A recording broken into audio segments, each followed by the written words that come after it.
Herbert Hoover, the engineer who couldn't rebuild the economy. 1929 to 1933. When Herbert Hoover walked through my doors, America was celebrating. The stock market was booming. The roaring 20s were still roaring. People called Hoover a miracle worker, a self-made millionaire, humanitarian, and world-class problem solver. He was the man who had fed Europe after World War I. Surely, if anything did go wrong, he could fix it. Well, something did go wrong. 7 months into his presidency, the stock market collapsed, and the party ended overnight. Suddenly, banks were failing. Businesses were shutting down.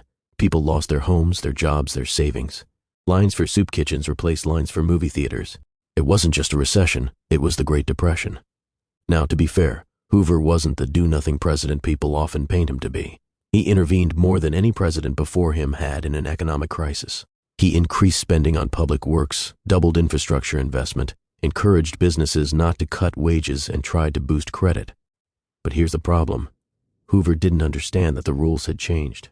The Federal Reserve, still in its awkward teenage years, let the money supply collapse. Banks closed, credit vanished, deflation spiraled, and Hoover, along with his advisors, believed the best thing to do was balance the budget.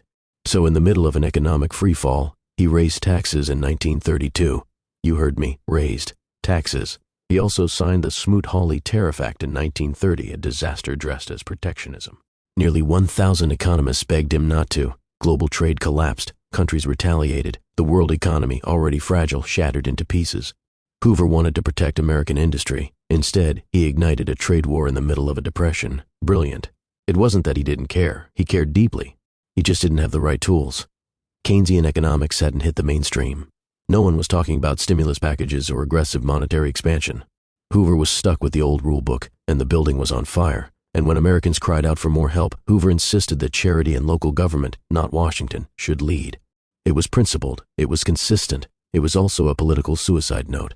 By 1932, shantytowns called Hoovervilles had popped up across the country. Veterans marched on Washington to demand early bonuses and were forcibly removed by troops. My walls shook with tension. His popularity was in free fall. Then came Franklin Delano Roosevelt, optimistic, energetic, willing to throw out the rulebook. Hoover stood next to him in silence on Inauguration Day, stone-faced, knowing full well he was being replaced by a new era. Hoover left wounded, not just by public opinion, but by his own disappointment. He had worked tirelessly. He had tried. But history doesn't grade on effort. He was an engineer who couldn't fix a broken economy, and I still remember the weight of that failure settling into my foundations.